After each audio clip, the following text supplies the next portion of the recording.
Et Good morning. Alors belle présentation, on en jugera après, hein. Pas d'emballement, hein, ça va peut-être être absolument nawak, comme c'est parfois le cas dans la caverne commune des dinos. Merci Audible pour cette petite intro à l'introduction, hein, qui se voudra courte. On va, pas du tout. On va attendre un tout petit peu, voilà, que les gens arrivent. C'est un peu la rentrée et c'est encore un peu cette période où on essaye quand même de s'agripper à la plage, hein, pour certains d'entre vous qui, malgré tout, préparaient eh bien, le retour aux affaires à partir peut-être de demain. Si c'est le cas, on pense à vous. Hein. Et puis d'autres, notamment notre invité de ce soir, Antoine, sont aussi à NFT Biarritz. Il y a des dinos, y compris de la team, hein, sachez-le. Donc vous allez peut-être croiser ou en croiser. N'oubliez pas, voilà, si vous entendez glaouter bien dans les coins, ne vous en inquiétez pas, ça fait partie de la normalité d'un événement où il y a des dinos.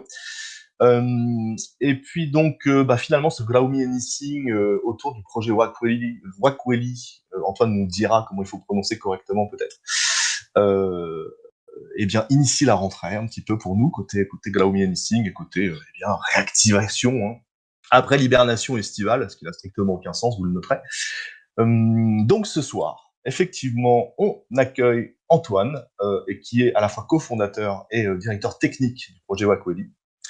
On va parler du projet, bien évidemment. On va parler un petit peu de lui, hein, parce que ce qui nous intéresse aussi souvent, au-delà du vernis tech, parfois un petit peu froid, c'est les gens qu'il y a derrière. Hein. Un petit cœur qui bat, un cerveau et une âme qui font vibrer les projets, c'est ça qui les fait vivre. On va un petit peu, je vais vous présenter un petit peu les fondamentaux de ce projet, sans trop en dire, parce que, c'est Antoine qui sera le plus en capacité de nous parler de son bébé, hein, et puis de l'équipe qu'il y a tout autour.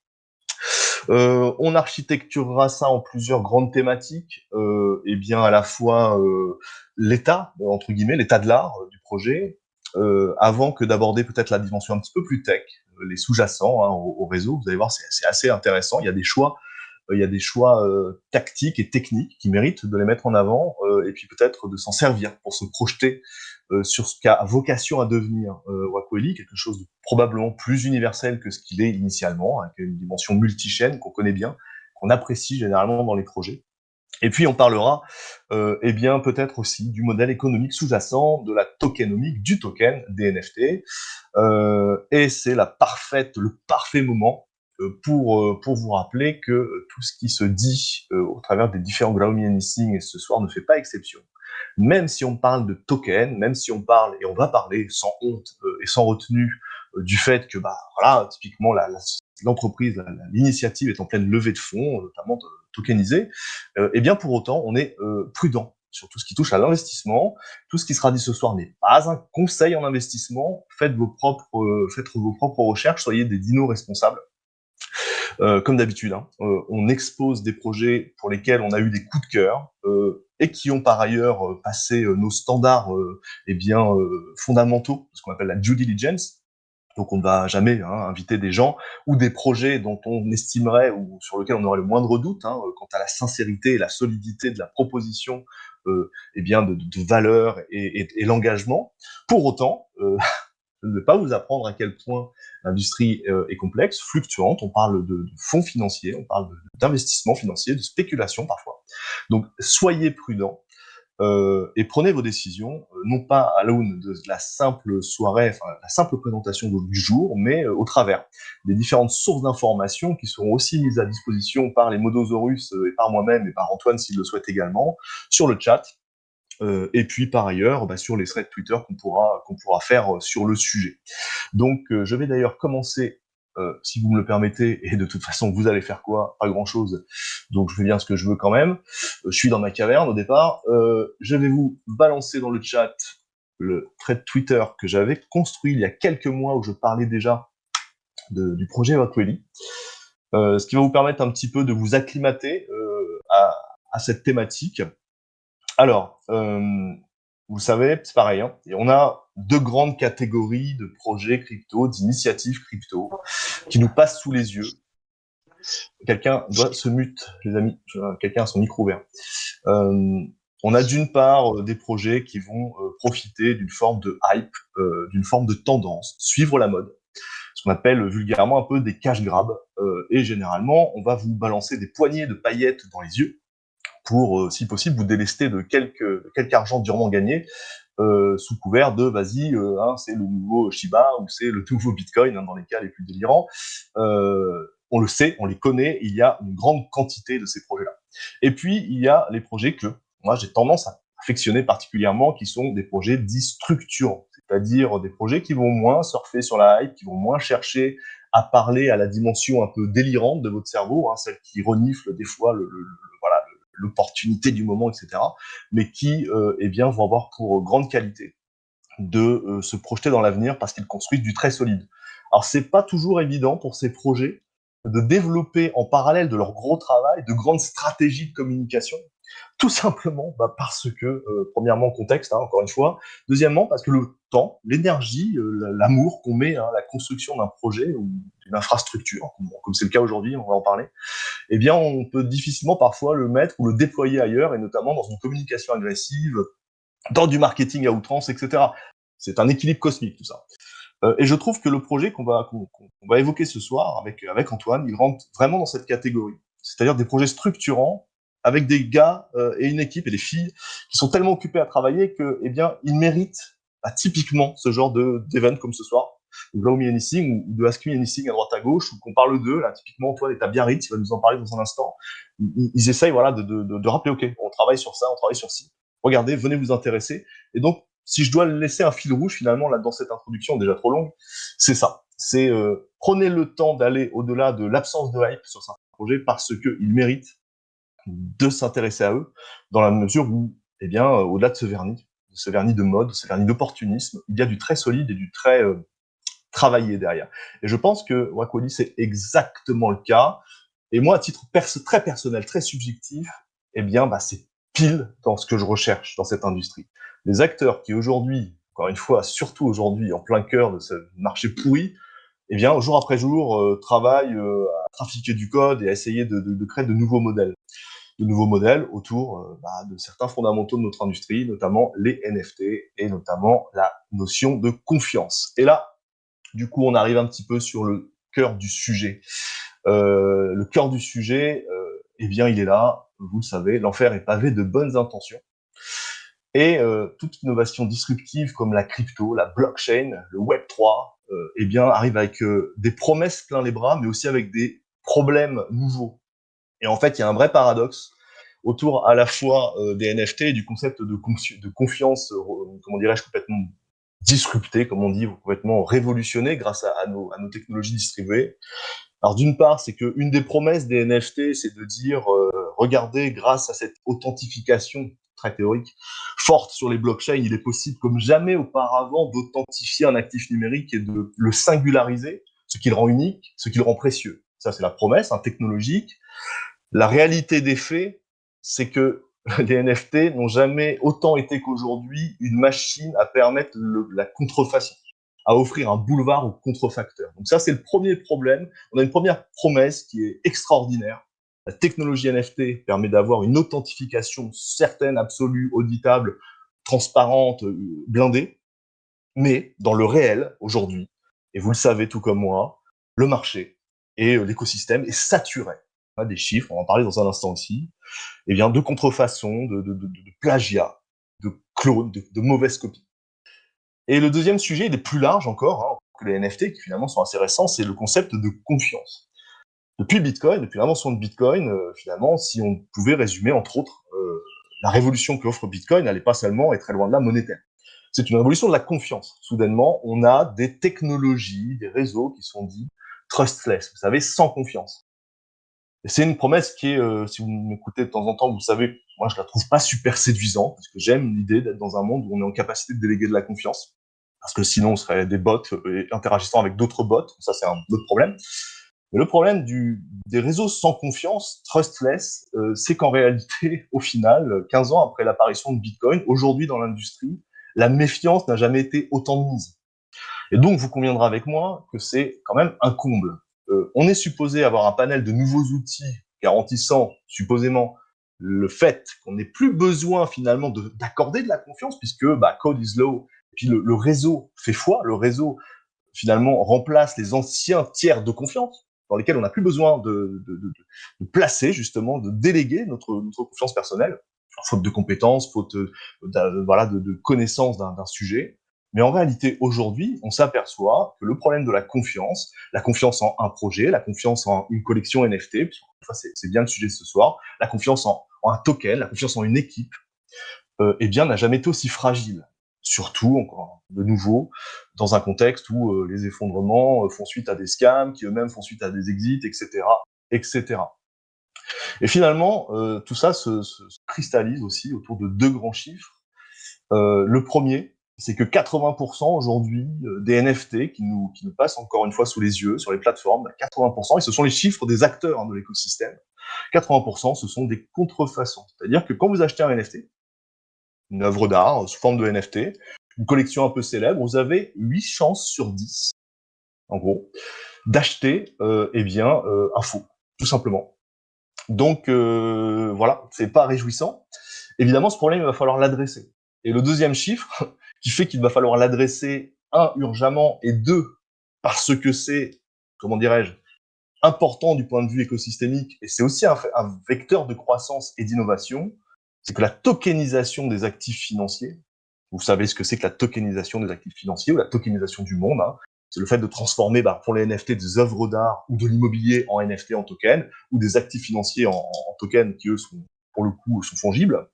Eh bien, c'est the next big thing. C'est-à-dire qu'on considère, on estime, projette qu'à l'horizon 2030, eh bien, on aura entre 16, selon les sources, entre 16 et 20 trillions de dollars, entre 16 et 20 000 milliards d'actifs aujourd'hui, qui existent aujourd'hui, qui seront tokenisés.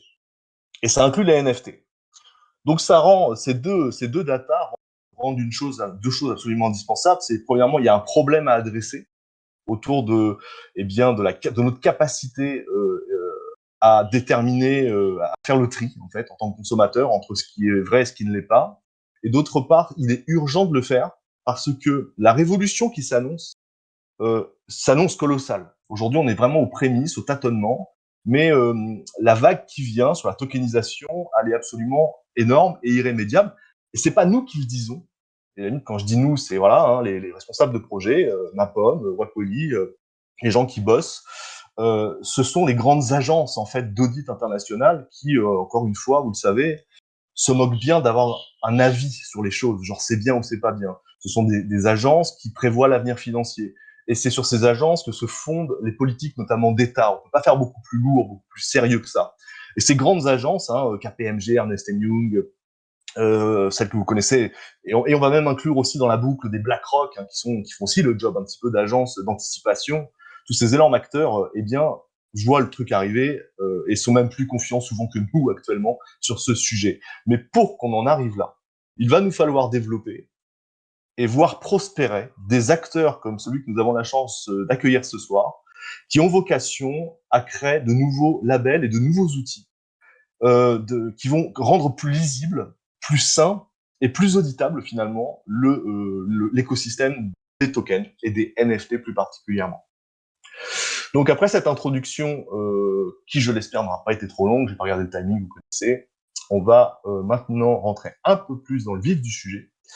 Nous avons la chance de recevoir donc Antoine ce soir, qui est cofondateur et CTO du projet Wacoli. Est-ce que tu peux prendre la parole, Antoine? Est-ce que c'est bon pour toi? Tu es là déjà? Oui, tout à fait, je suis là. Salut Salut Ruth, Antoine, merci de nous recevoir ici, ça fait super c'est un plaisir. plaisir. Puis merci pour cette super intro. Ah, j'adore quand c'est pas moi qui pitch le projet. C'est trop J'ai fait bien de court. t'entendre. Et puis je pense que tu as vraiment compris le fondamental qu'il y a derrière et l'urgence qu'il y a d'avoir enfin un système qui scale pour se protéger des scams dans l'univers de la blockchain et ailleurs aussi. Et voilà, vraiment content d'être ici. Alors, avant de parler un petit peu du projet, encore une fois, comme je le rappelais en introduction, je trouve qu'il est très important de parler des gens. Je vais simplement poser dans le chat, eh bien, si tu me le permets, ton profil LinkedIn. Je t'en prie. Ça fait un petit peu partie des standards. Alors, faites-le chez vous, ça. Hein. Encore une fois, quand un projet vous plaît, c'est très bien. Mais c'est pas déconnant non plus d'aller faire connaissance avec les gens qui l'animent, de voir d'où ils viennent, pardon. Excusez-moi, je fais absolument de la merde parce que voilà. Tac, pardon. Ok, Princesse a été plus rapide que moi. Donc prenez le temps, j'en profite petit aparté. Hein. C'est même pas, c'est pas une courtoisie. Hein. Anglo-saxonne, c'est une nécessité. Hein. Le die-hard, tout ça, hein, c'est pas juste pour faire joli. Quand vous aimez un projet, c'est une bonne chose, mais vous allez aller faire connaissance avec l'équipe. Premièrement, c'est plus courtois, je trouve, parce que c'est des gens qui ont construit ce que vous avez sous le nez, donc c'est une forme de cordialité et de respect que d'aller mieux les rencontrer, mieux les découvrir, et n'hésitez pas hein, aussi à poser des questions directement aux gens une fois que vous les avez un petit peu identifiés. On a cette chance dans le Web3, et je parle de chance, je pourrais même utiliser le terme de privilège, on a cette chance d'avoir une proximité totale avec les porteurs de projets, les CEO, les CTO, les CMO, ce que vous voulez, parfois même les fonds d'investissement. Donc on a cette proximité totale qui n'existe à mon avis nulle part ailleurs et qui est assez inédite dans sa forme. Et en ce moment en particulier, il y a moins de bruit. Les gens sont très disponibles, beaucoup plus que d'habitude. Vous pouvez aller discuter avec eux et faites-le. Faites-le, forgez votre opinion avant de mettre une patte dans l'engrenage, un engrenage qui peut être vertueux, mais néanmoins, renseignez-vous. Donc, Antoine, typiquement, est-ce que tu veux bien revenir un petit peu sur ton parcours depuis tes grandes études, hein, ne remontons peut-être pas jusqu'à ta prime jeunesse, mais voilà, d'où tu viens et quels sont tes sujets un peu de prédilection. Je sais qu'il y a de l'IA, je sais qu'il y a voilà, du Web3 forcément, de la blockchain, donc à toi de jouer. Oui, il y a pas mal de trucs. Moi, je suis ingénieur en informatique de formation. Ça fait plus d'une dizaine d'années maintenant que je bosse avec les technologies décentralisées. Moi, j'ai fait mon mémoire de master en Angleterre sur ces sujets-là. C'était l'époque où Facebook allait avoir son milliardième utilisateur. On était en train de se dire, mais qu'est-ce qui se passe? Est-ce que c'est vraiment raisonnable de donner autant de données à une entreprise privée? Donc il y a des modèles de réseaux sociaux décentralisés qui se sont faits à ce moment-là. Quelque chose qui me passionnait, donc j'ai travaillé là-dessus. Donc là, c'est assez rigolo parce que on revoit le même type de projet qui se monte tous les ans et qui n'arrive pas à percer. Donc à savoir que le principal problème, c'est l'effet réseau, quoi. Tes amis, ils sont sur Facebook ou WhatsApp, etc. C'est un peu dur de les déterrer. Et donc ça, c'est le début de pourquoi j'ai bossé avec les technos décentralisés. Après, je suis parti faire d'autres choses. J'ai bossé dans l'assurance, j'ai bossé dans le hardware, dans la mobilité, avant de revenir dans ma passion, la décentralisation, avec les cryptos en 2017, où j'ai fait pas mal de prototypes avec des boîtes en France, notamment avec Hyperledger, pour ceux qui connaissent, pour le côté supply chain, donc toujours le côté technique et moins financier, on va dire, de la crypto.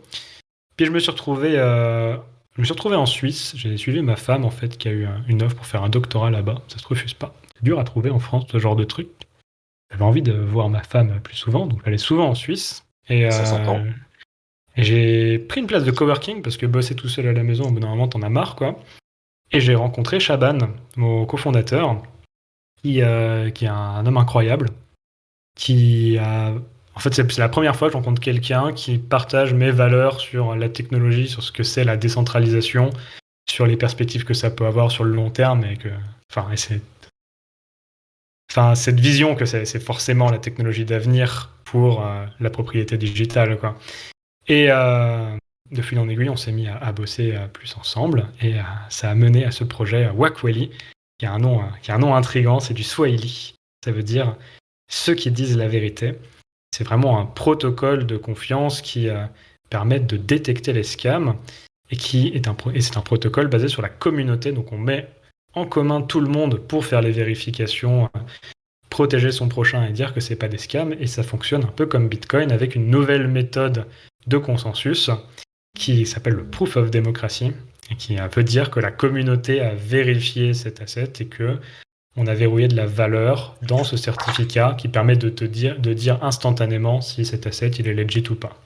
Ça vise, on entend parler là du blue checkmark qu'il y a sur OpenSea un petit peu et 80% de scam, ça vise à compléter ou à remplacer ce type de checkmark avec une dimension universelle, quoi, qui permet de certifier n'importe quel asset sur n'importe quelle chaîne, et même des assets qui ne sont pas tokenisés, qui sont dans le monde réel, et qui scale.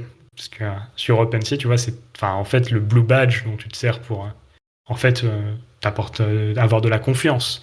Si tu veux acheter une collection NFT, tu te dis, ah voilà, celle-là, elle a le blue checkmark, c'est la bonne, c'est pas un énième scam avec les mêmes images, un nom un peu différent et tout, tu sais direct. Le problème, c'est que c'est super dur d'avoir ce blue checkmark si t'es pas le Bored Ape ou le Moonbird local, bon courage pour l'avoir. Officiellement, il faut au moins 75 Ethers de volume sur ta collection, ce qui au passage, c'est plus de 100 000 euros. Donc bon, c'est pas top pour l'adoption avec les nouveaux petits artistes qui se lancent, quoi. Et en plus, c'est même pas vrai, parce que si tu fais ça, tu passes le filtre anti-spam, en fait, mais il te reste des semaines, voire des mois de travail avec ta communauté pour aller tag @OpenSea sur Twitter pour espérer l'obtenir, quoi. Et en fait, c'est pas possible, quoi. On est en train de vivre la transition du titre de propriété physique vers le titre de propriété digitale. Comme tu l'as si bien dit, hein, c'est un marché dans 6 ans qui est de 16 000 milliards de dollars, 16 trillions. C'est colossal. Et en fait, c'est pas 10 ou 100 personnes dans une équipe compliance qui peut faire ces validations. En fait, il faut des dizaines de milliers de gens pour que ça scale. Et c'est pour ça qu'on monte Wakwali, pour avoir un protocole qui permet d'absorber tout ça et de scaler pour cette transition vers le titre de propriété digitale, qui est en fait la même transition que le courrier papier vers le courrier digital quand c'est devenu des emails. Vous avez vu ce qui s'est passé avec tous les spammers partout. Enfin, tu recevais 1 milliard de trucs, c'était plus possible de communiquer sans avoir un système anti-spam. Et maintenant, il y a la domination de Gmail, Google, etc. pour le tooling, parce qu'il n'y avait pas d'outils qui scalaient à ce moment-là. Et c'est des ordres de magnitude de nouvelles possibilités pour les scammers, en fait. Et du coup, là, on crée ça vite avant qu'il soit trop tard. C'est passionnant, hein. C'est un sujet, si on s'intéresse pas à ce sujet, on passe à côté du sujet Web3 en réalité, hein. Il y a déjà des points intéressants et passionnants là dans ce que tu viens d'exposer. D'une part, la puissance communautaire. Comme tu le rappelles, finalement, on passe d'un modèle. En fait, il faut pas on laisse le monde du Web3 s'opensiser. Je m'explique. Aujourd'hui, la chasse au blue check, hein, le petit machin bleu là, la petite pastille qui dit en gros non mais ça va, collection certifiée, vous pouvez y aller. Elle est attribuée par un acteur absolument central, OpenSea, qui est lui-même géré par une entreprise, qui a elle-même des gens à sa tête qui ont des objectifs, qui sont soumis à des enjeux qui parfois sont pas les vôtres ou les miens. Vous voyez, c'est des enjeux voilà, de stratégie, etc. Ce sont des entités qui sont potentiellement soumises à la corruption. Là où il y a l'autorité du pouvoir, il y a de la corruptibilité. Et tout ça, c'est supposé être adressé par la blockchain et les innovations autour de Bitcoin, c'est-à-dire justement le trustless, il est là. Parce que finalement, aujourd'hui, à faire la chasse, à courir derrière OpenSea, c'est comme courir derrière X ou Facebook pour avoir la certification, hein. On va vous l'accorder du bout des doigts, selon quelles conditions, selon quel statut, s'il faut être ami avec quelqu'un, on sait bien qu'il y a des facilités, il y a des difficultés pour des projets, et c'est pas satisfaisant du tout. On ne fait pas du tout mieux que l'ancien monde si on fait ça.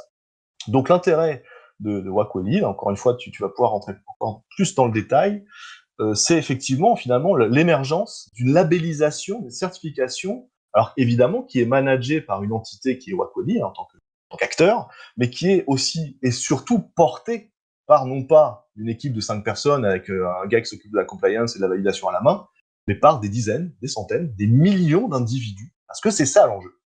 Et tu rappelais aussi du coup qu'effectivement on assiste à une transition de même nature que celle qui a prévalu dans les années 90, hein, courrier physique, courrier électronique.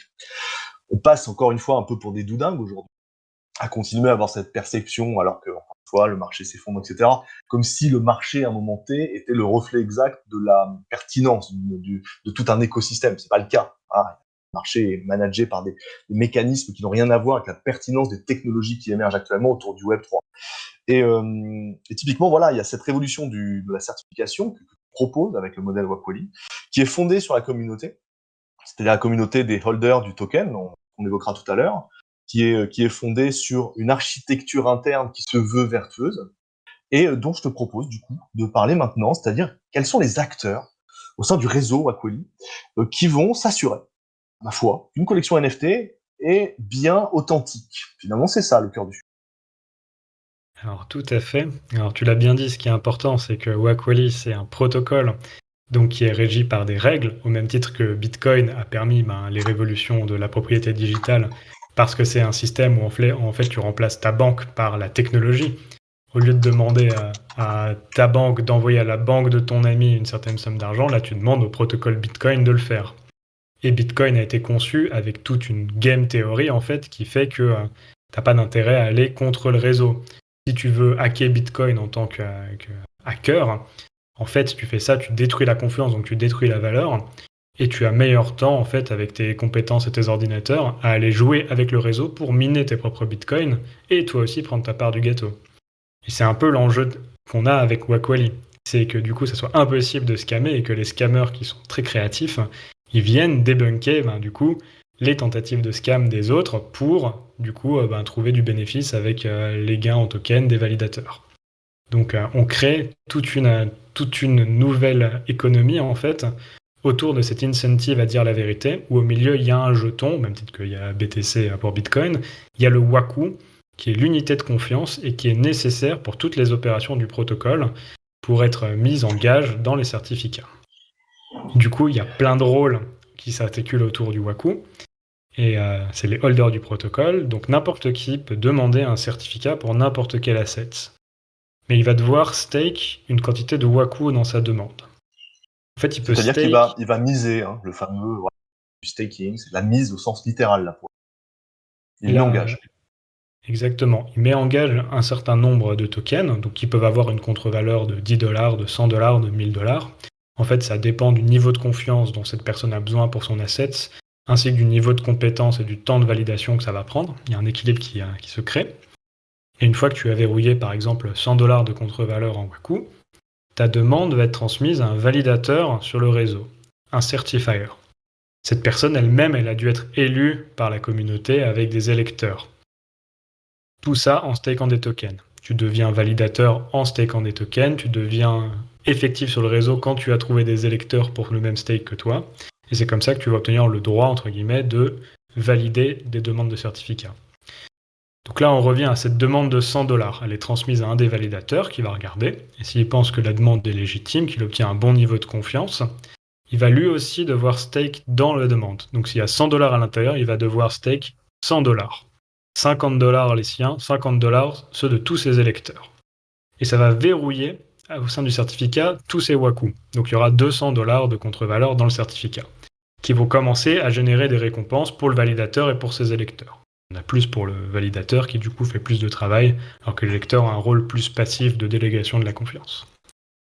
Et ce qui est intéressant, c'est qu'en fait, ça va prendre quelques mois pour le validateur pour redevenir positif par rapport à son stake que lui-même il a mis. Donc pour trouver rétribution à son travail de validation. Et pendant ce temps-là, tout le reste de la communauté peut venir contrôler les certificats qui ont été validés et les challenger si jamais il y a quelque chose de bizarre. Là, c'est le rôle du challenger, qui va venir du coup stake lui aussi dans une challenge request qui va potentiellement invalider un certificat. Savoir qu'il y a un deuxième validateur qui doit passer sur cette demande de challenge pour peser le pour et le contre. Et en fait, si jamais il s'avère que la demande validée était un scam, les tokens vont être slash et le certificat va être flagué en tant que scam directement. Donc c'est comme ça en fait qu'on crée un incentive à dire la vérité de manière générale, parce que personne n'a intérêt à mentir dans cette équation. Si tu demandes un certificat pour un scam, tu vas faire slash tes fonds.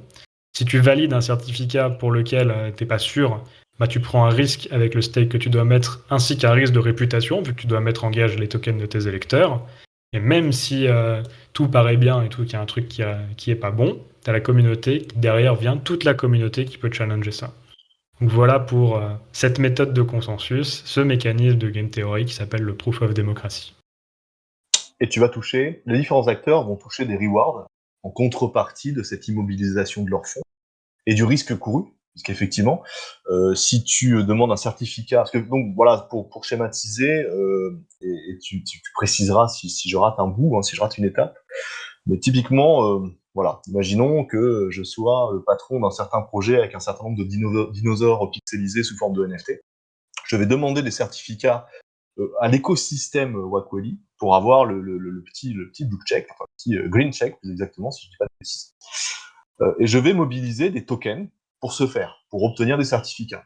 Donc de mon côté, il faut que je sois sûr de moi. Je suis bien propriétaire du projet, je peux le démontrer surtout. Et je vais propulser ça. En face, pour faire valider ces certificats, donc je vais mettre des tokens en staking, comment dirais-je, en caution, une façon de parler. Et en face, je vais attendre finalement que cette certification que je demande soit acceptée, validée et même vérifiée pour disposer de cette petite checkmark. Et cette marque pourra être challengée par quiconque arriverait et dirait c'est faux. Cette collection NFT, ces dinosaures pixelisés ne sont pas authentiques, c'est-à-dire que ce n'est pas la collection, la vraie collection. Donc moi, je mise, on parle de théorie des jeux, hein, on est vraiment dans l'idée, c'est-à-dire je mise 10 jetons, et je dis ok, c'est faux et je peux le prouver. Et si j'ai raison, je vais remporter la mise. J'ai prouvé que c'était un scam. Par contre, si j'ai tort et que j'ai fait ça par opportunisme pour faire le malin, je vais me faire slasher parce que le projet initial, ou le juge, parce qu'il y a cette notion de jugement, et même d'appel, si je ne dis pas de bêtises, eh bien, le jugement va forcément être favorable à la personne qui va pouvoir démontrer l'authenticité de sa collection. J'ai à peu près bon? C'est tout parfait. Donc Et voilà, ce c'est modèle est vraiment... forcément vertueux parce qu'il incite à se comporter correctement, il tend à punir les mauvais acteurs, c'est-à-dire ceux qui tenteraient de faire passer... Finalement, il incite à une due diligence qui serait assortie d'une récompense. C'est-à-dire que habituellement, on fait une due diligence humain, perso, pour dire j'ai pas envie de tomber dans un piège. Là, tu vas la faire. Et finalement, tu vas être récompensé pour ça parce que tu as rendu service à la communauté. Et du coup, tu es récompensé pour ça, quoi. Exactement, puis en plus, tu Et peux faire bénéficier tous les autres du travail que tu as fait. Alors que là, on passe tous une demi-heure à faire de la due diligence à chaque fois qu'on veut acheter un NFT, et tout le monde refait le même travail, quoi. Alors, j'ai et une du question coup, très précise. Oui, qui parle? excuse-moi, je vous coupe, mais j'ai une question qui est vraiment la suite à cette discussion-là. C'est est-ce que l'on peut proposer également un projet scam? C'est-à-dire, moi, je sais que ce projet est un scam. J'aimerais que Wakweli en fasse l'analyse et dise c'est un scam. Parce que là, on a vu le côté je veux une certification comme quoi le projet est bon, mais dans l'autre versant, est-ce que c'est possible aussi de le faire de cette manière-là? Alors, tout à fait. Le modèle initial que j'ai présenté là dans les grandes lignes a évolué pour justement tendre vers ça. Un système où tu peux demander une demande à la communauté en disant est-ce que cet asset est légitime? Et on te dit oui ou on te dit non, et ça crée un certificat d'authenticité ou un certificat d'inauthenticité. Donc il y en a un vert et un rouge. C'est un modèle qu'on va tester là très bientôt dans notre grande alpha avec 100 personnes à la rentrée, pour laquelle on a déjà fait une petite alpha à 15 et on est en train d'intégrer les feedbacks.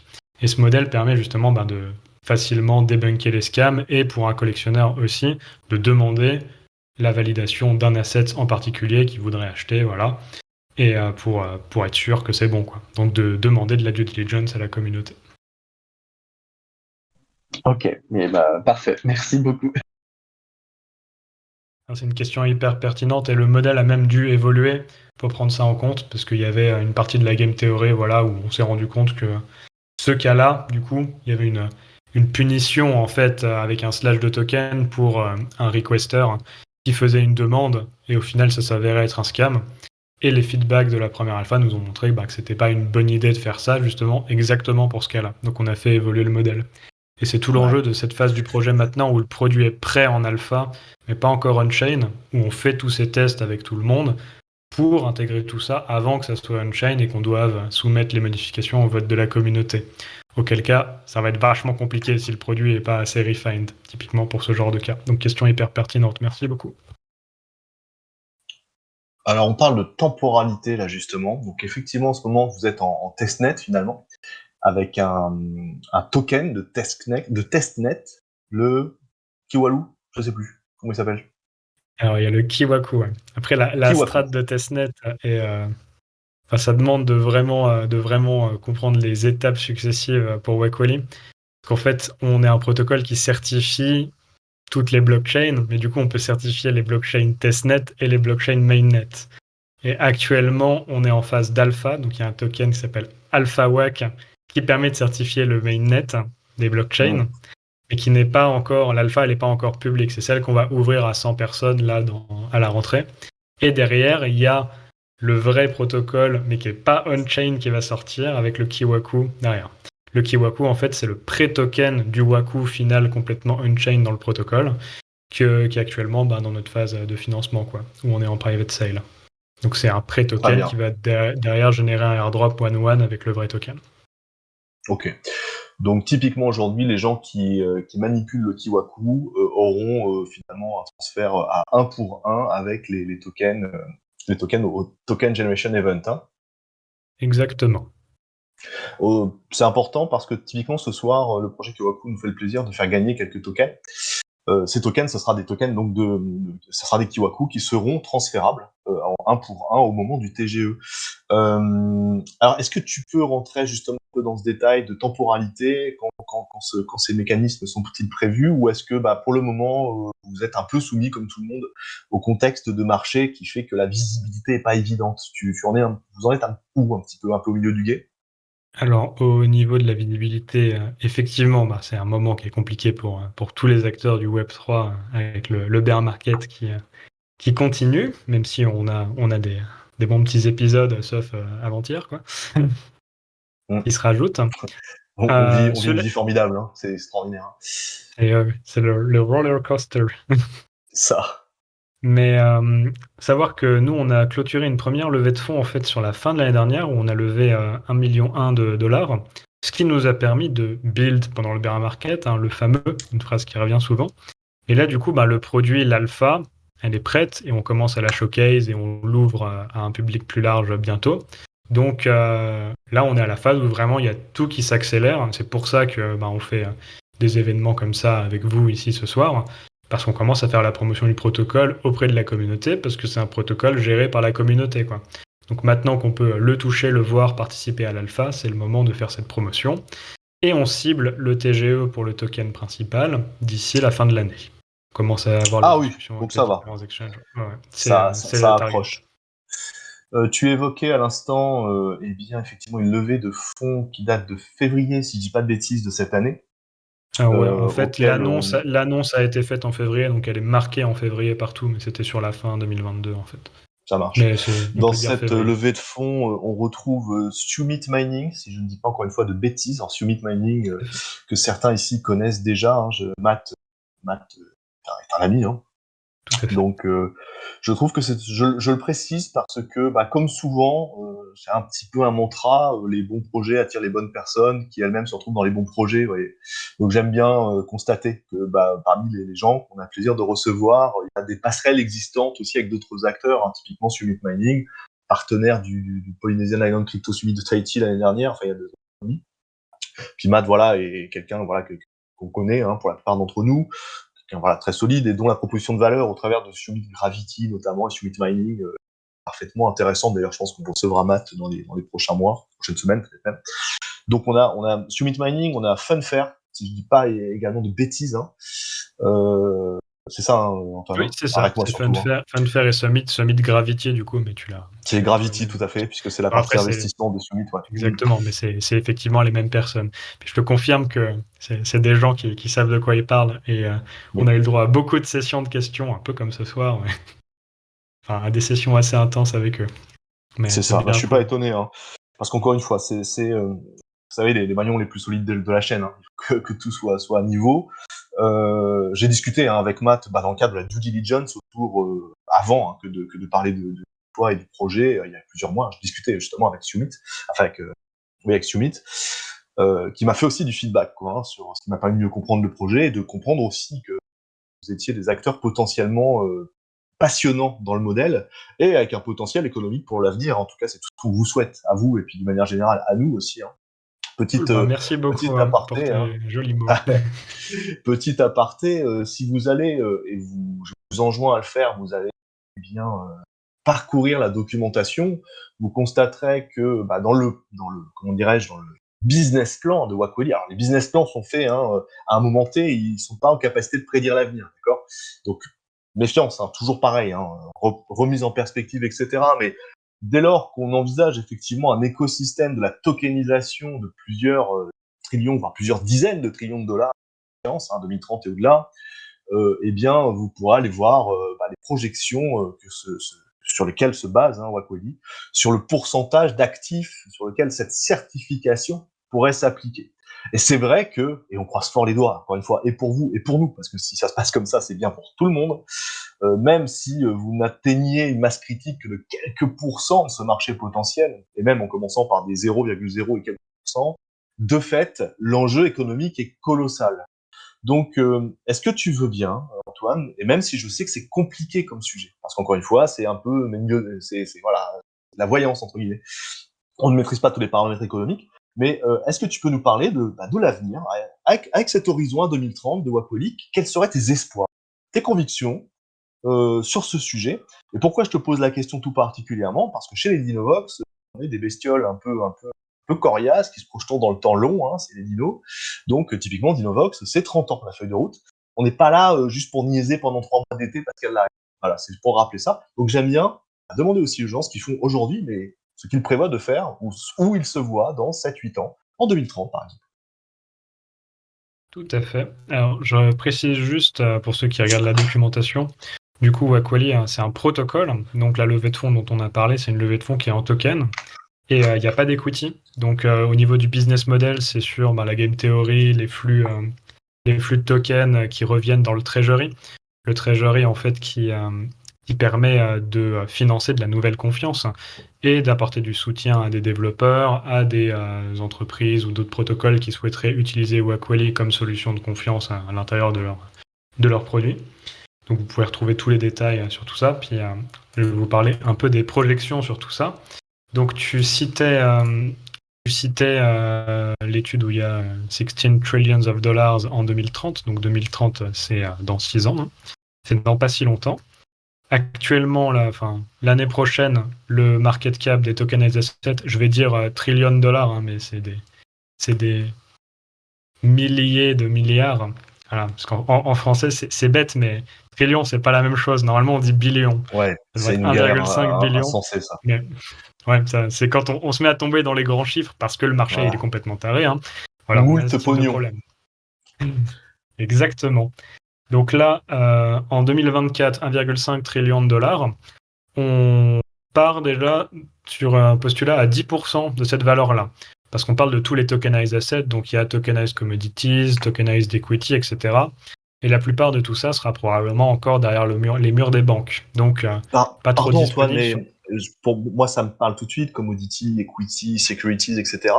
Et, ou le real estate, etc. Si tu veux bien dans ces cas-là, bien préciser à quoi cette tokenisation renvoie comme secteur économique. Je pense que c'est parfois important pour les Ouais, tout plus à jeunes des fait. dinos. Donc, quand on parle de tokenized commodities, etc., c'est par exemple le pétrole ou le coton, etc., qui Ouais, sont matières actuellement premières, etc. échangés sur le marché, donc les matières premières. Donc, tokenized equity, ce sont les parts d'entreprise, donc les titres, que ce soit non cotés ou cotés, qui représentent des parts dans des entreprises. Voilà. Et tokenized real estate, c'est des titres immobiliers qui sont tokenisés, donc qui sont mis à disposition sous la forme de titres numériques, ce qui permet des tonnes de trucs très très cool, comme par exemple le fait que tu as moins besoin de passer devant un notaire qui va te prendre une commission pas possible, permet de fragmenter, par exemple, la propriété d'un appartement en 10 000 parts, alors que maintenant, ça serait complètement impossible, tu paierais plus de frais que de rentabilité potentielle. Donc on parle de tout ça quand on parle du marché des assets tokenisés. Donc c'est utiliser la technologie pour créer de nouvelles opportunités. Donc l'année prochaine, c'est 1,5 trilliard. Donc j'en prends que 10% parce que du coup, tous ces trucs-là, ils seront pas forcément sur OpenSea maintenant. On dit que 10%, ils restent planqués chez les banques pour les autres. Et nous, notre strat, c'est de couvrir 0,1% de ces 10% à l'horizon 2024, ce qui représente tout de même 187 000 certificats.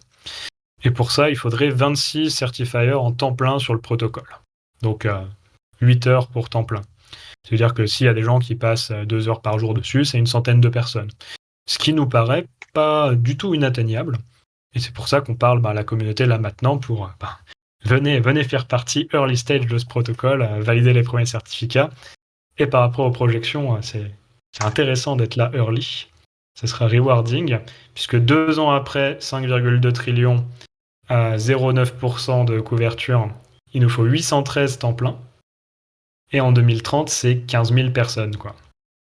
Et derrière, tout Donc ça, on parle de gens du réseau qui seraient acteurs de la certification.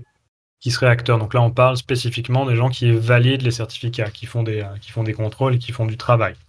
Au niveau électeur, il en faut beaucoup plus, évidemment, pour pouvoir élire toutes ces personnes. Et la couche de jugement, entre guillemets, les judges, c'est-à-dire ceux qui vont arbitrer quand il y a un conflit, un conflit de voisinage. Non, c'est du scam, mais non, je vous jure, c'est de l'authentique. Est-ce que c'est pareil? Parce que c'est par nature même la phase de jugement, et là on pense ça du judiciaire dans tout ça de plus traditionnel au quotidien, la phase de jugement c'est probablement la plus chronophage et la plus sensible, puisqu'il va s'agir d'arbitrer sur des éléments parfois qui nécessitent justement un arbitrage et potentiellement même un appel, c'est-à-dire la possibilité, suite à un jugement qui te serait défavorable, de dire je ne suis pas d'accord, et en plus j'ai une nouvelle pièce pour le prouver. Ça c'est vieux comme la justice. Ça, comment vous l'anticipez? Parce que c'est un travail documentaire important et qui nécessitera aussi des ressources spécifiques. Tout à fait. Donc, il faut un certain set de ressources pour être capable d'émettre un certificat, donc de faire les contrôles et d'émettre un jugement, comme tu dis, sur la chose. Donc, déjà, il y a beaucoup de verticales qui vont être intégrées dans Wackwally. Là, on parle de la verticale NFT. Est-ce que cet asset est légitime? Oui, non. Ce qui représente un set de compétences spécifiques. Et en fait, en tant que juge, tu vas t'inscrire en fonction du domaine de compétences qui correspond au template de certificat derrière, de ce que tu valides. Donc là, la zone de compétences pour quelqu'un qui veut valider ce type de demande, donc les NFT legit or not, c'est les compétences comme toi et moi, et je suppose plein d'autres dans ce groupe, où on fait de la due diligence sur les collections. Donc typiquement, aller voir sur Etherscan si le contrat il est validé, aller voir sur le site du projet si la team elle est là, si elle a du track record, si elle existe, faire des recherches sur les images, voir s'il y a de la précédence, s'il n'y a pas de la modification d'une IP déjà existante, pas d'IP infringement. Donc c'est ce type d'étape-là, quoi. On est en train d'ailleurs de préparer une série de vidéos pour bien clarifier tout ça. Et l'enjeu derrière, c'est d'obtenir non pas une confiance absolue, mais un niveau de confiance raisonnable qui s'équilibre avec le risque pris, avec le stake à mettre dans le certificat. Donc c'est vrai que s'il y a une demande de certificat pour un asset qui va contenir 10 000 $ et que toi-même en tant que validateur tu dois mettre 10 000 $ en gage, laisse-moi te dire que tu vas pas prendre le truc à la légère et tu vas passer le temps nécessaire avant de Bien mettre sûr. ton stake à l'intérieur. À savoir que tu as la possibilité de passer le traitement, donc de le donner à un autre validateur, mais il n'empêche que si tu t'es inscrit pour juger et valider des cas de cette ampleur sur le réseau, tu vas avoir une pénalité si tu sautes un cas, en fait. Donc tu peux dire oui ou non, ou saute. Mais tu n'as pas de pénalité si jamais il y a plein de gens qui sautent. Tu vois, donc en gros, si quelqu'un a mal structuré sa demande et que tu as fait ton travail et tu dis, ah bah, là, je passe parce que, obviously, c'est une demande, c'est impossible. Et s'il y a 2 autres personnes qui passent après toi, en fait, là, ça va faire un mini slash sur le demandeur pour compenser ce temps passé à avoir dit je peux pas la traiter. Ça, je suppose que c'est toute la substance finalement de votre travail ces derniers mois et en ce moment même sur le testnet, que de trouver des points d'équilibre et d'avoir du feedback de la part des communes, des acteurs. C'est tout l'enjeu. Et c'est pour ça qu'on lance la grande alpha avec 100 personnes. Et en fait, jusqu'à maintenant, on fait les tests avec des tokens de test en fait qui n'ont pas de valeur. Et en fait, sur la grande alpha, ça va durer 2 semaines. Et il va y avoir un grand concours en fait où il y aura des incentives à certifier, à élire, à challenger avec de l'XP que tu vas gagner. Et en fait, il y aura des leaderboards, 2 leaderboards, un leaderboard de combien de tokens tu as à la fin, est-ce que tu as fait fructifier ton capital initial, et de combien de points d'XP tu as. Parce qu'on veut aussi que si tu prends des risques et que tu titilles le protocole, que tu sois reward aussi. Et en fait, là, il y aura beaucoup de tokens à gagner sur cette phase-là. On prévoit un peu plus de 30 000 $ de contre-valeur de gains pour tout le monde. Mais du coup, basé sur le leaderboard. Donc, si tu fais le truc parfait où tu es number one sur la partie XP et number one sur la partie token, il y a plusieurs milliers de dollars de tokens qui seront à gagner pour ça. Et ça, l'intérêt, c'est d'injecter de la valeur alors que le token n'est pas encore on-chain. Parce que c'est comme si vous jouez au poker online, si tu joues avec du game money, en fait, tout le monde fait all-in, les gens ils s'en foutent et t'apprends rien, en fait. C'est pas le même jeu que même si tu mets quelques centimes dans une partie où là tout le monde devient hyper conservateur, c'est plus du tout all-in dans tous les sens. Donc c'est l'enjeu de cette phase de test, de vraiment tester avec vous tous, avec la communauté et un incentive déjà existant pour tester les dernières hypothèses liées au protocole avant de lancer la partie on-chain. Voilà la roadmap. On est toujours dans cette acceptation collective d'un modèle simple et efficace de si rien ne garantit l'avenir, les gens qui vont être acteurs le plus tôt possible et qui vont aider collectivement, c'est bien normal, ils vont avoir des parties, outre la satisfaction intellectuelle de faire partie du projet, et pourquoi pas d'influer. Je sais qu'il y a aussi une notion de gouvernance dans Wacoli, où le fait que les holders de tokens vont pouvoir être consultés sur le sens du projet et sa structure, mais aussi le fameux vous êtes early, quoi. Et c'est pas juste pour le côté sexy de la chose, mais en contrepartie, vous allez être récompensé pour ça. Et en ce moment, il y a moins de monde. Alors, soit on se laisse aller à la déprime en mode tout le monde s'en fout, pas nulle part, c'est le droit de chacun, c'est chacun arbitre son risque, soit vous vous dites, mais quelle extraordinaire opportunité que de plutôt d'être en concurrence avec 5000 personnes si ça se passait dans un an et demi, on est juste 15 copains à faire les fous sur un testnet et puis à se faire des tuyaux pour accumuler des tokens qui demain seront vraiment intéressants à avoir en holding. Encore une fois, pas de conseils financiers, blablabla, je vous parle plus d'une philosophie générale, et c'est quand même très chouette. Excusez-nous, messieurs, dames, on fabrique la finance et les modèles économiques de demain en coulisses de tous ces projets, dont Wacoli fait partie. Donc très intéressant que de voir ça. On va parler un petit peu tech. Là, on va pas rentrer trop dans le détail parce que c'est pas nécessairement le sujet. Mais je crois savoir que vous déployez sur Polkadot, sur une parachaîne, c'est ça ? C'est la target, ouais. Donc, ok. Mais qu'en parallèle, évidemment, l'horizon, c'est un horizon qui est fatalement multi-chaîne. Je dis fatalement, c'est parce que tout le monde s'accorde un peu à dire que c'est ce qui nous attend et c'est plutôt tant mieux.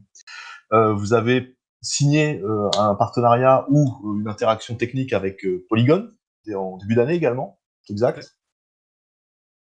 Tout à fait, ouais. Alors, pour en dire plus, la cible Parachain Polkadot, en fait, c'est pour le back-end du protocole, donc la partie technique. À savoir que c'est pas du tout limitant. En faisant ça sur Polkadot, on ne va pas se limiter aux NFT qui sont sur Polkadot. On reste un protocole de certification universel. Nous, on pointe vers les assets. On n'a pas besoin d'intégrer techniquement chacune des chaînes. C'est pour ça que le protocole peut autant scaler.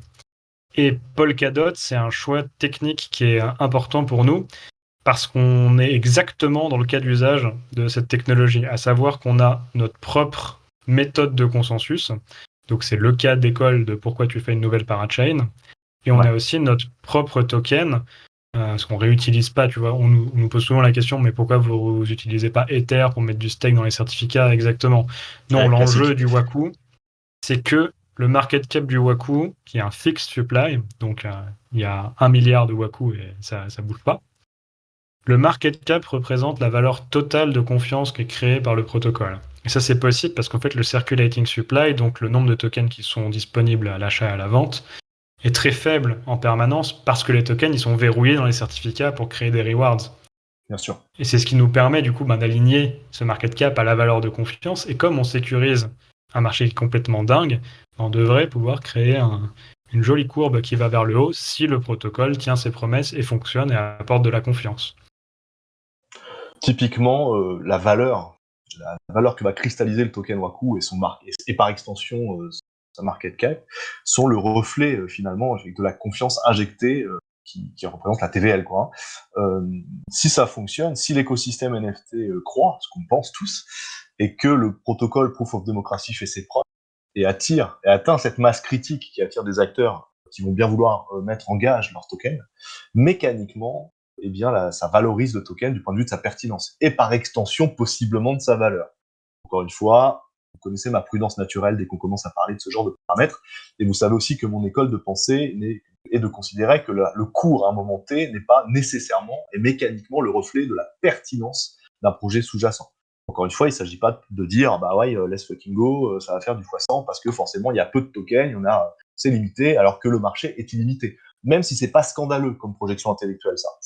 Supply maximal de 1 milliard, est-ce que du coup, tu ne crains pas un incident de succès ? C'est-à-dire, imaginons que le marché explose dans les 5 prochaines années, encore plus que ce qu'on a connu. Ma foi, c'est un scénario qui nous plairait. Est-ce que cette supply qui est mécaniquement limitée ne te fait pas quelque part courir le risque qu'à un moment donné, tous les tokens disponibles soient en staking, en fait, et du coup que la machine se grippe ? Est-ce que c'est un sujet sur lequel vous avez envisagé de travailler ?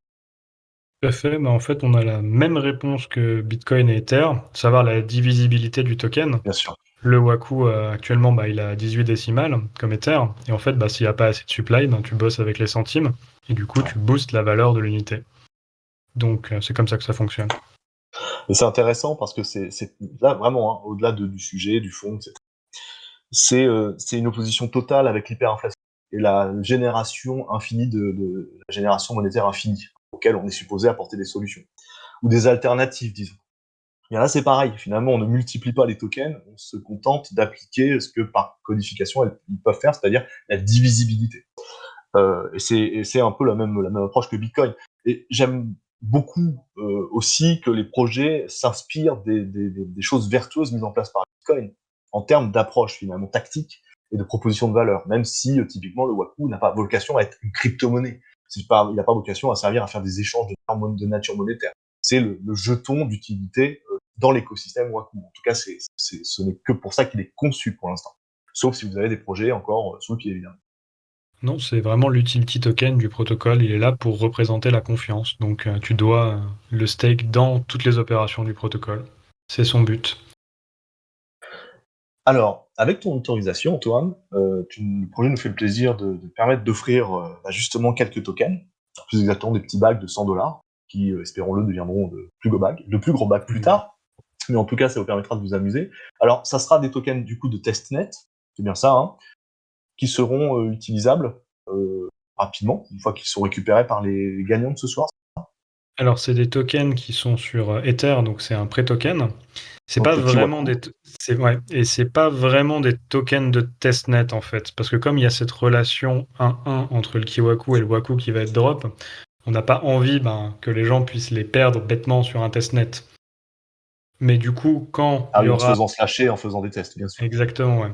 Du coup, quand il y aura une ouverture plus large, et si on utilise le Kiwaku, qui est déjà un token qui existe, c'est possible qu'on Sur l'utilise du Ethereum, coup ouais. et qui fasse sa vie sur Ethereum avec une pré-version du projet.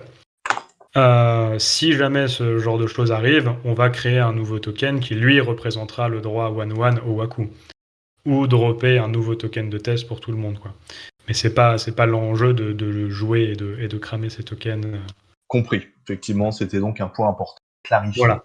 Mais Ok. effectivement, c'est un point qui est assez complexe. Ok. Donc, ce soir, on a des petits bacs de tokens à faire gagner. Il y a 2 questions. Je vais vous poser la première. Là, ça va être voilà, dinosaures de la caverne commune aiment beaucoup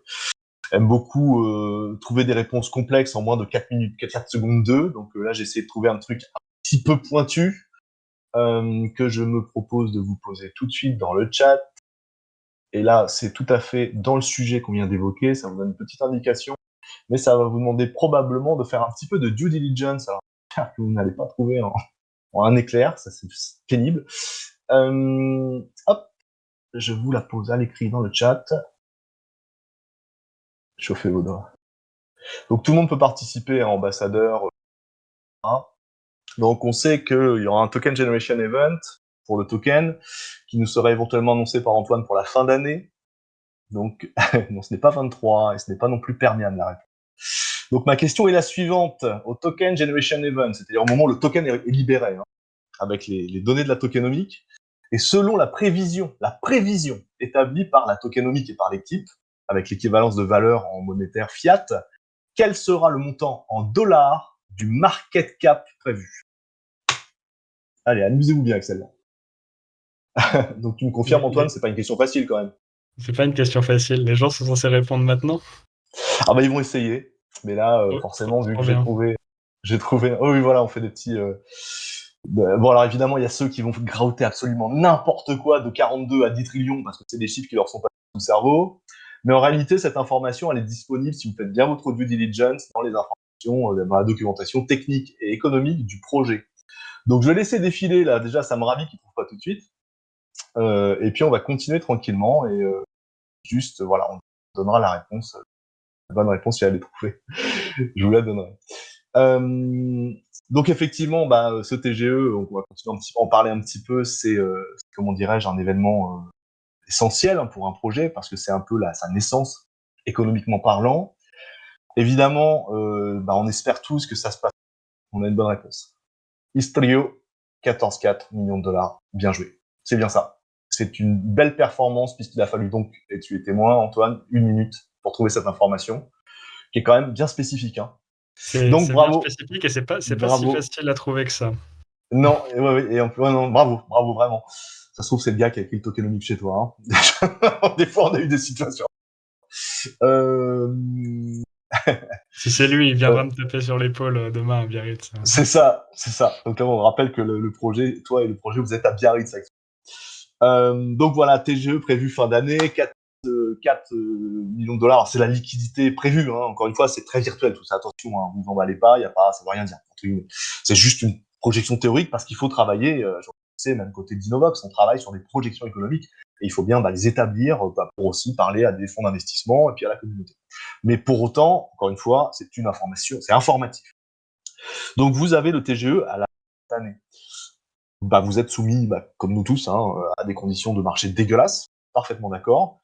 Comment on vit, comment on gère, en tant qu'équipe, en tant que projet, une situation comme celle-ci, et est-ce que tu as assez d'ancienneté dans l'industrie, je crois que c'est le cas, largement même, pour avoir vécu déjà ce genre de situation, et comment on fait pour tenir et se projeter positivement?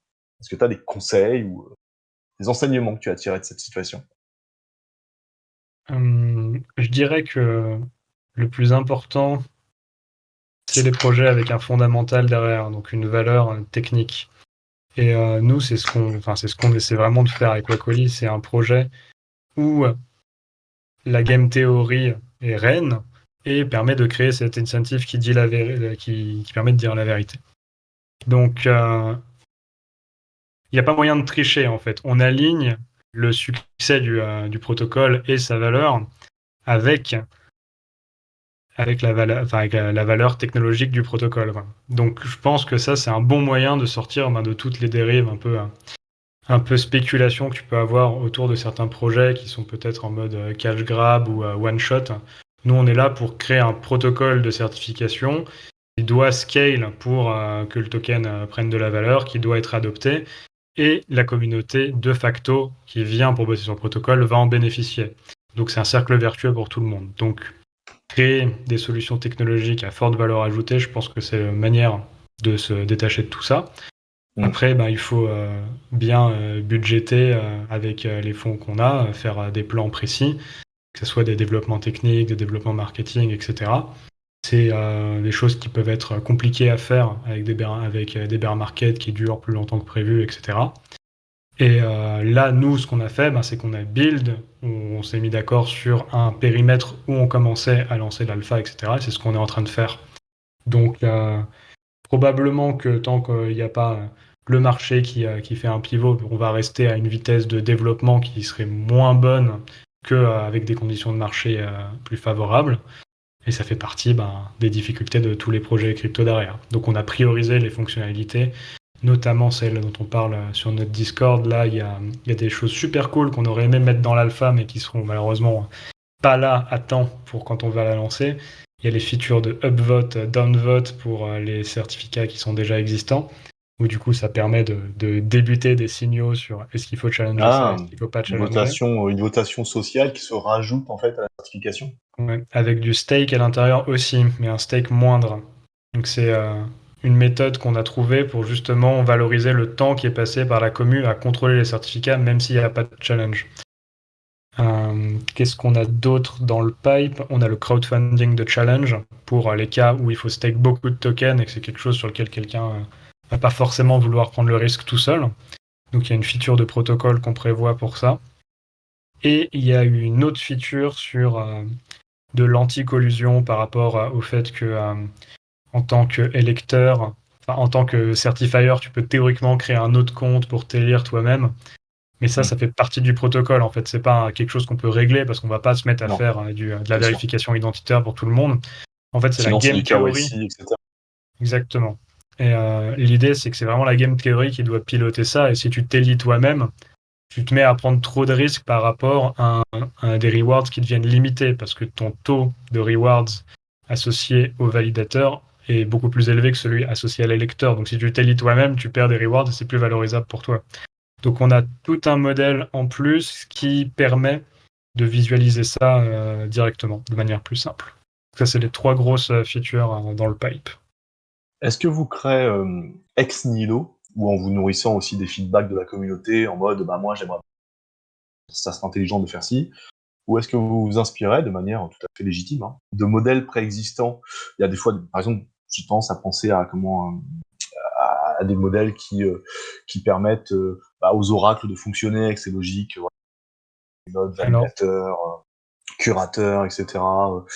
Est-ce que vous trouvez un Non. métissage entre l'influence et la nouveauté totale? alors, on s'inspire beaucoup de choses déjà existantes. Je Donc, pense à The Graph aussi, ça m'a un peu parlé quand j'ai parcouru ton modèle. c'est vrai que The Graph, je connais pas très bien, donc je pourrais pas te dire. Après, sur les inspirations, il y a évidemment Bitcoin, Ether dans les modes de fonctionnement. Polkadot est très aussi pris en exemple sur le fonctionnement des stakes, du treasury, etc. Avec le mode de fonctionnement de la Web3 Foundation, où dans Polkadot, il y a un treasury typiquement comme avec Wakoli pour financer les nouveaux devs qui veulent faire des projets qui bénéficient à l'écosystème. Donc on s'est basé sur ça, mais en fait on a plein d'hypothèses et on est une équipe avec des profils certes diversifiés, mais on est en Suisse, à Genève, on parle presque tous français, etc. Donc on n'a pas la vision du monde entier et on veut que Wakoli soit un protocole de certification universel. Donc on intègre tous les feedbacks de toutes les entrevues qu'on a, que ce soit en événement, à distance, dans les hamas ou sur Discord, qui là est en train de devenir vraiment le lieu privilégié pour faire ce type d'échange, où on a quand même pas mal de gens, noyaux durs de la communauté qui se créent, où il y a des belles batailles de pavés, quoi. On a des grosses questions, puis ça s'échange les points de vue, et c'est hyper précieux, je pense, à ce stade-là du protocole, pour vraiment pas passer à côté de quelque chose d'important, qui pourra évidemment être intégré derrière avec vote de la communauté, mais essayer de tous les choper maintenant, c'est important, et oui, on fait un mix de nos hypothèses initiales avec tous les feedbacks de la communauté, et ça passe aussi par les feedbacks silencieux, parce que pendant l'alpha, on récupère 1 milliard de data points pour faire des analyses de comportement, de comment ça fonctionne, de comment le token supply réagit, est-ce que c'est le bon. Donc c'est tout ça qu'on est en train de valider là maintenant. Ouais, c'est vraiment la soupe primitive originelle où tout se télescope et puis tout ça peuvent sortir des choses intéressantes. Ça doit être, comment dirais-je, à la fois passionnant et en même temps ça doit être épuisant que de faire le tri et chercher à satisfaire tous les acteurs, toujours avec cette recherche de point d'équilibre. Et c'est la solution la plus facile quand on monte des startups, c'est quand même de s'inspirer, avec des gros guillemets sur le s'inspirer, quand c'est pas juste mal copier-coller des choses existantes, puis transposer des trucs qui marchouillent depuis déjà 40 ans. On rappellera quand même dans le sujet Web3, crypto, NFT, on est dans cette construction permanente, en fait. Et du coup, on teste, on itère, des fois on rate, on refait. Mais c'est, moi en tout cas, j'ai toujours d'autant plus maintenant que je suis beaucoup plus acteur, après des années où j'étais plutôt commentateur du sujet, je comprends d'autant plus maintenant, mais j'ai toujours le plus absolu respect pour ça, quoi. On n'imagine pas, je pense. Voilà, faut se mettre à nu, quoi. C'est une vraie démarche. Ça va très très vite. Il faut se mettre à nu, il faut intégrer le plus possible. Je pense qu'on n'intègre pas tout ce qu'on aimerait intégrer, quoi, parce que ça va trop vite. Mais au moins, je pense qu'on acquiert une bonne vue d'ensemble qui nous permet d'éviter les plus grosses erreurs. Puis l'enjeu de l'entrepreneuriat, c'est surtout d'éviter les erreurs qui peuvent te tuer, quoi. Donc, à travers ce genre de démarche. Les failles mortelles, quoi. Parce que le but du jeu, c'est d'arriver à la prochaine étape, d'itérer et d'être encore là, quoi. Donc, c'est notre mode d'action. Récupérer les feedbacks, les intégrer le plus vite possible, les analyser. Alors, en parlant de feedback, Tecosaurus assemble. Est-ce que t'es dans le coin? Et est-ce que tu pourrais envoyer, du coup, le giveaway tirage au sort pour les moins talentueux et les moins rapides nos sauriens de ce soir? Je sais pas s'il est dans le coin. Ouais, il me dit que ça marche. Donc là, on va faire un petit tirage au sort, pareil pour le même. Donc là, ça sera giveaway flash. Tout le monde pourra avoir une chance équivalente. Impossibilité d'avoir juste la bonne information, la bonne réponse sous le pif. Donc il nous dira dans 5 minutes comment ça sera good. On parlait d'écosystème français à l'instant. Comment tu qualifierais la santé, ou l'absence de santé aussi, de l'écosystème Web3 français, là, toi qui es actuellement à Biarritz, contact du coup de plein de collègues, ou de concurrents peut-être. Quelle est ta vision aujourd'hui sur cet écosystème Frenchy? Alors, déjà, je m'éloigne un petit peu de l'écosystème Frenchy, puisque maintenant, je suis en Suisse et, pour développer le protocole. Ah, les Donc, francophones. Ouais, mais c'est un écosystème qui est différent et qui devient de plus en plus différent, là, surtout avec les derniers trucs qui se passent avec Mika, avec le Ouais, Psan et compagnie, et le label de l'AMF, etc. pour Donc les là, bon, là, ICO, oui. les positions que je peux partager, là, ben, c'est les miennes, hein. Là, on s'éloigne un peu du projet. Moi, je suis français de base, hein. Je suis parisien born and bred, comme on dit. Mm. Et, euh, et j'ai bossé, j'ai fait des tests côté crypto en France. Et je trouve que Mika s'est vendu un peu comme, oui, on crée enfin un framework de régulation pour les cryptos, c'est super, vous allez pouvoir bosser derrière. C'est vrai que c'est nécessaire d'avoir un framework de régulation pour les cryptos, mais j'ai un peu l'impression que c'est plus une autoroute pour accueillir les antennes de Binance, de Ouais, BitGet, des exchanges, etc. Et qu'au niveau de l'innovation d'un point de vue startup, startup nation, etc., demander pour démarrer un visa où il faut 100 000 balles de fonds pour le débloquer, parce que ça j'ai pas suivi, mais le visa de l'AMF, enfin moi j'étais dans les consultations en 2017, là, quand il y avait les échanges avec Bercy pour faire tout ça, mais il y a que genre 4 personnes qui l'ont, quoi. C'est ridicule. Ou alors, là, il y a eu une adoption de malades durant les derniers mois avec les dernières annonces, mais j'avais non, je te regardé encore il y confirme. a quelques mois sur le site de l'AMF et il y a un PDF, d'ailleurs, qui n'a pas le même contenu en français et en anglais, où il y en a 3 dans l'un et 4 dans l'autre, et c'est tout, quoi. Donc, je ne sais pas trop ce qui se passe, mais ça me paraît être un peu touchy au niveau de l'innovation, même si je comprends qu'il y a un besoin de régulation. Je suis pas persuadé que ça soit la méthode absolue, quoi. Mais Ouais. ça, c'est mes positions à moi sur l'écosystème Frenchy, dont je rappelle, hein, je m'éloigne un peu aussi là. J'entends et je suis assez aligné. Alors, souvent, je suis très à l'aise avec ça, hein. Je ne suis pas anti-régulation. Je suis pas moi-même, je ne considère pas moi-même être un cypherpunk ou un rebelle au système. J'aime avoir ces nouvelles bouffées de liberté par l'écosystème Web3, mais je suis surtout un pragmatique et je n'imagine pas la moindre croissance à l'échelle écosystémique, vraiment qui profiterait au plus grand nombre et qui ne serait pas accompagnée d'une régulation, d'une compliance, d'un nouveau cadre réglementaire porté par rien de moins que les États, hein, parce que de toute façon, ils ne vont pas disparaître lundi prochain. Et moi, ça ne me pose pas de souci particulier sur le principe, voire même, je trouve que c'est plutôt sécurisant pour les vrais gens. Donc, j'y vois surtout des avantages. En revanche, je te rejoins beaucoup sur la plutocratie sort, en fait. Parce que Mika, c'est très bien, pas du tout, en vrai, pas vraiment. Le PSAN, c'est plutôt intéressant. Les visas pour les ICO, quand on est en France, sous couvert de l'autorité des marchés financiers, c'est pertinent. Le seul problème, c'est que les conditions proposées font que ça étouffe dans l'œuf des initiatives qui, pour pertinentes qu'elles seraient, n'auront pas les moyens ni financiers ni de réseau pour faire valider leur dossier. Et quand on voit qu'il faut entre 8 mois pour les plus talentueux jusqu'à presque 2 ans pour faire valider les choses, on meurt 50 fois quand on est une startup pendant ce temps-là. Donc c'est pas Surtout dans le possible et de domaine fait, de la crypto, quoi.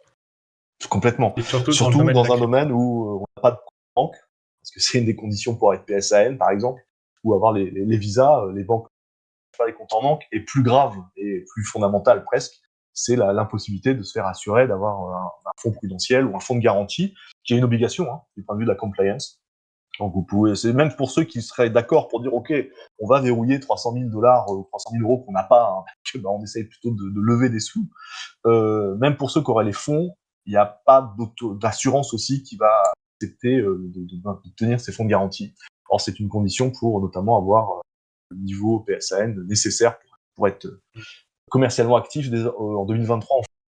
Et effectivement, Mika, c'est une extension aussi, quoi. Donc ouais, quand t'es Binance, quand t'es même Bybit, hein, malgré son inscription à la liste des marchés financiers, tu peux t'offrir le luxe d'attendre, tu peux t'offrir le luxe de faire du lobbying aussi. Et tu finis par avoir des cadres calibrés pour toi, et aussi pour les institutions financières et bancaires qui Pour nous donner un détestent, exemple de terrain sur ça, et qui sont... euh, Vas-y, excuse-moi. non, Vas-y, on pardon, va. je crois que j'ai un peu lagué, le Wi-Fi est pas top à Biarritz, là, je crois.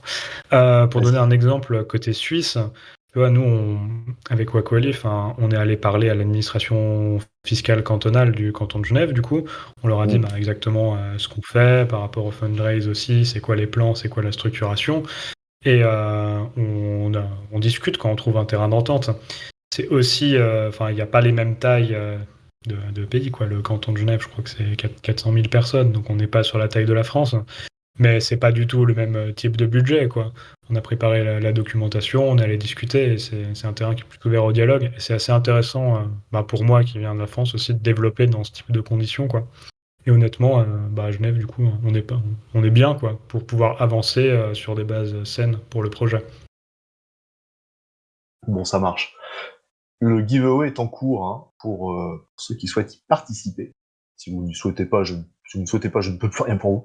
Donc allez cliquer vaillamment sur le lien giveaway que vous trouvez dans le chat. Donc un minimum de rang 5 sur le Discord. Voilà. Donc actuellement, tu es à Biarritz. Antoine, tu interviens sur plusieurs panels. Comment ça se passe? Alors, j'interviens sur un panel mardi matin, donc un Ouais, seul sur le choix panel. des blockchains, si je dis pas de bêtises. Ouais, c'est sur le choix des blockchains, mais dans le cadre Polkadot, des NFT. justement. Donc, il y a pas mal de gens qui connaissent Polkadot sur le panel, mais ça sera pas l'enjeu principal. Ce sera plus, qu'est-ce qui te fait choisir une blockchain plus qu'une autre pour minter ta collection, c'est quoi les enjeux derrière, que ce soit d'un point de vue décentralisation, le coût de mine de ta collection, l'audience qui est associée à ça, le marché. Donc, on va faire un joli petit débat, tout ce type Et de comment tu choses. sens l'ambiance là? Ça a pas commencé encore, hein, c'est demain, c'est ça? Ça a pas commencé, non. Là, je suis allé tremper les pieds dans l'eau, quoi, tout à l'heure en arrivant, puis il a installé l'ordinateur dans la chambre. Non, ça commence demain, le dur. Ou alors Et tu ils enchaînes. sont en event, là, c'est possible, mais là, j'ai un autre amas, en fait, après, donc je vais même Ouais, pas ok. regarder pour pas avoir le FOMO. Tu enchaînes avec Surfin ou tu es juste à... Je vais juste à NFT Biarritz et à l'event du mercredi. Normalement, je bouge jeudi parce que les timings sont un peu short, mais bon, si c'est la folie furieuse, je vais peut-être passer jeudi un petit peu quand même. On va voir. On va voir quelle sera l'ambiance cette année. Mais c'est Surfin, un hein, peu un double event, quoi. c'est ça, c'est ça. C'est plutôt sympa d'ailleurs pour les gens du coin que d'avoir une concentration d'événements crypto Web3 sur le même périmètre. Oui, Ok. ça se veut ambiance chemise hawaïenne et tongs. On va voir comment ça le fait. Alors, j'ai deux questions parfaitement partiales et intéressées. La première question, c'est when Dinovox, application Wakwali. Et c'est bien gentil, hein, ça comme cri de ralliement, mais surtout, est-ce que le réseau Multiversix pourrait être bien utilisé pour les certifications qu'envisage Wakwali? Alors, pour pouvoir certifier des assets sur Multiverse X, tout à fait, c'est dans le pipe, au même titre que c'est dans le pipe de certifier sur toutes les blockchains. Donc vous avez pu voir peut-être sur l'alpha que pour l'instant on est compatible avec Ether, avec Polygon, avec Bitcoin pour le protocole Counterparty et avec Hmm. Immutable X. Pas encore du coup avec Multiverse X. Je m'en mêle toujours les pinceaux dans la tête. C'est Oui, on Elrond, en est hein, tous là. c'est ça, hein. C'est Excel Ouais, Run, oui. ouais, très bien. On fait avec ce rebranding. On s'y habitue, c'est comme X. En Il fait, va falloir 3 ans pour que tout le monde s'y mette. En fait, l'enjeu de Wakwali, c'est l'adoption du protocole. Donc, on pourrait de base commencer en intégrant toutes les blockchains. Mais il faut le temps que nous, on devienne meilleurs pour expliquer le protocole, que la communauté grandisse. Donc, on compte intégrer les blockchains de manière stratégique où si on lance la certification Wakwali avec une nouvelle blockchain, on aimerait avoir quelques projets avec nous de cette blockchain à certifier pour faire de la démo, en parler à leur communauté et parler avec les gens de la chaîne directement pour connecter avec leur écosystème, prévoir de sensibiliser leur communauté avec un grand C aux enjeux des scams et ramp up comme ça, au final, toutes les blockchains. Mais ne pas créer du coup un énorme boom en mettant tout d'un coup et que personne ne comprenne rien, quoi. Bien sûr, Donc progressivité. voilà. Là, moi, je serais ravi de faire de l'assertif avec Dinovox, que ce soit un flagship pour la chaîne. Plus qu'à Complètement. contacter On la chaîne, va, voir avec d'autres projets avec vous.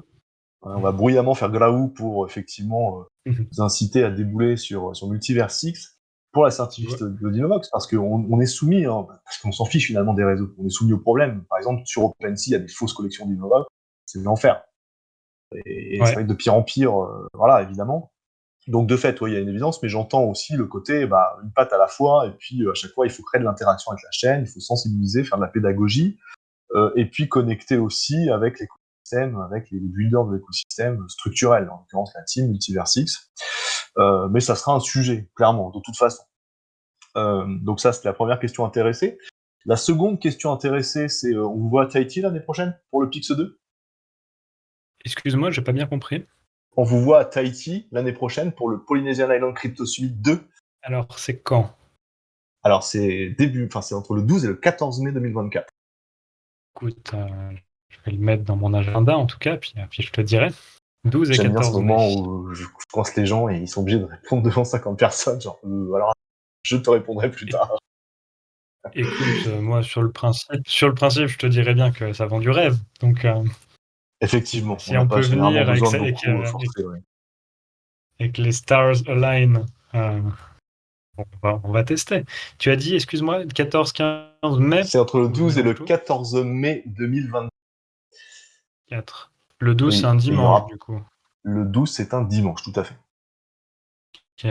Mais Et de fait, on aura des conférences à la fois sur ces sujets de la confiance et de la certification, de l'authentification en réalité, et puis il y aura pas mal de projets NFT, toutes chaînes confondues, confirmés en coulisses. Donc il y a une vraie pertinence pour ça. De toute façon, il y a une pertinence à travers le monde. Il n'y a pas d'endroit où c'est pas pertinent de venir exposer ces sujets-là à des communautés, mais évidemment, nous, nos communautés, elles sont loin de tout, donc on brandit encore plus fort que la moyenne la nécessité et le bonheur qu'on a de recevoir des projets pour faire en sorte qu'en fait ils restent derrière, parce qu'ils se rendent compte que c'est bien joli la Suisse, mais parce que je connais pas encore Montréal. avec Tu grand changeras plaisir. Et ça, je connais pas du tout. Il y a Octo qui dit voilà. ça ne vend pas du rêve, c'est le rêve au paradis. C'est Et, tout à fait ça. Bon, il a un petit, alors lui, il je vais est carrément à cliquer. Bola. Donc Je vais cliquer sur lui, le c'est encore cœur. le Moi aussi. level du dessus, quoi. Bon, ça, ok. Et Ça, du coup, c'était Helmut, juste la. juste pour dire, je vais devoir y aller malheureusement dans 5 Oui, pas de minutes à peu souci. près, vu qu'il y a celui Ok. d'après. Écoute, Donc tu s'il y peux a des filer de toute questions façon, encore. puis on va faire le giveaway juste après ton départ, parce qu'on a besoin de rester là. Je regarde juste s'il y a des questions pour toi qui éventuellement seraient dans Oui, le tout à chat. fait, Pierre c'est Modosaurus l'enjeu. en ont relevé. C'est le moment, pendant 1 ou 2 minutes, pour solliciter en cas sur un point en particulier. Après, si tout est très clair, c'est tant mieux. Et puis, vous avez les liens des différentes ressources en matière pour le projet. Vous Moi, je pourrez aussi aller précise faire votre truc d'ailleurs. pour interagir avec le projet, du coup, vraiment, l'objectif, c'est le développement de la communauté. Donc, le point d'accès principal, c'est si ça résonne avec vous, que vous avez envie de suivre et de vous investir dans le protocole, c'est rejoindre le Discord ou participer au débat. En plus, le French Chan, c'est la folie. On s'échange des pavés en ce moment, comme je disais. Donc, venez, rejoignez-nous sur ça. Et il y a toutes les semaines aussi les fameux Alpha Pass pour participer à la grande Alpha à 100 dont je parlais avec tous les cadeaux. Il y en a un par semaine à gagner avec des quêtes sur Zilli. Il y a toutes les infos sur le Discord. Et également aussi, du coup, comme on a beaucoup de demandes de la communauté, on a ouvert en ce moment pour un temps limité une alloc de la private sale en mode community sale. Donc il s'adresse à la communauté, toujours avec de la validation de profil, ça reste une private sale. Le ticket, il est à $500 minimum. Il reste élevé, mais on est un peu obligé de le maintenir à ce niveau-là dans les phases de private sale. Donc, si vous voulez participer à ce niveau-là, il y a les infos sur le site. Et je rappelle, comme tu l'as très bien fait, Helmut, que c'est une contribution du coup pour un protocole qui n'est pas encore listé. Donc, c'est une private sale. Donc, c'est un investissement qui est risqué. Donc faites votre propre recherche, encore une fois, regardez les documents, posez bien vos questions et ne mettez pas ce que vous ne pouvez pas vous permettre de perdre ou qui vous manquerait, si vous voulez contribuer de cette manière-là. À savoir que ce n'est pas du tout la seule manière de contribuer. Pour le disclaimer. Parfait. Sur ces saines paroles, tu vas pouvoir aller boire un café peut-être avant d'enchaîner ton prochain Ask Me Anything à 19h30. Immense merci, Antoine. Je vais ouvrir la fenêtre parce qu'au final, j'ai pas mis le ventilo là, ça faisait trop de bruit même avec le truc. Mais bon, en théorie, il fait pas chaud, il fait 24, mais. Ouais, mais en théorie, tout se passe toujours bien. C'est un pays magique, ça. Bon, écoute, merci beaucoup, Antoine. Merci pour cette présentation de Wacoli. On en reparlera sur le Discord des dinos. Et puis voilà, n'hésite pas non plus à venir faire coucou. Et puis, merci et puis voilà. Puis merci à tous les dinos. C'était super de vous avoir, à graouter aussi sur le côté. Faire des graous, moi aussi. J'ai coché puis, GRAOU sur un truc. tu vas voir, au début, on fait ça pour être poli. Puis après, bah, c'est une espèce d'ivresse qui te prend et c'est fini. T'as été Ah, je te dis, moi, il y a un truc, j'adore la vibe. J'adore la vibe de ce projet. Ça me parle. Tant mieux. Voilà, c'est Tant parfait. mieux. Graou tout le monde.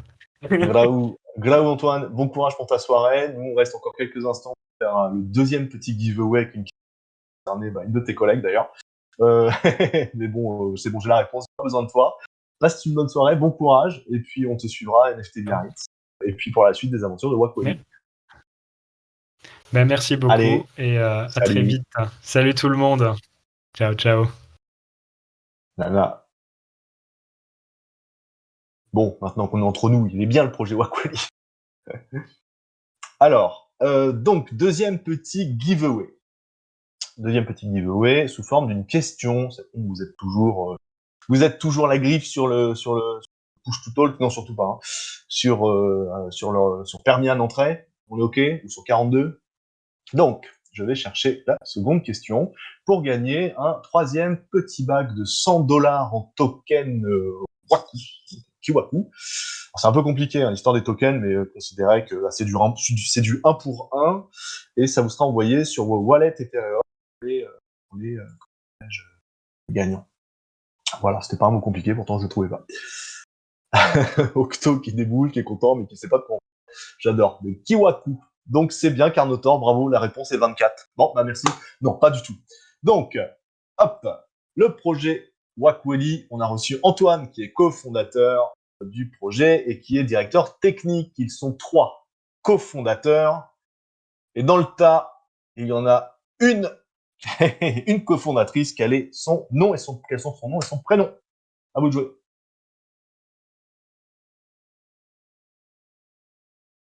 Hop là. Oh la vache, c'est ça. Mister Seb.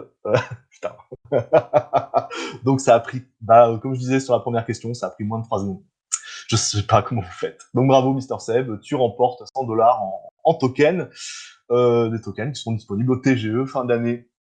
Donc à garder à mon avis, comme tous les autres allocations dans le cadre de vos positionnements, à garder peut-être pour voir la suite.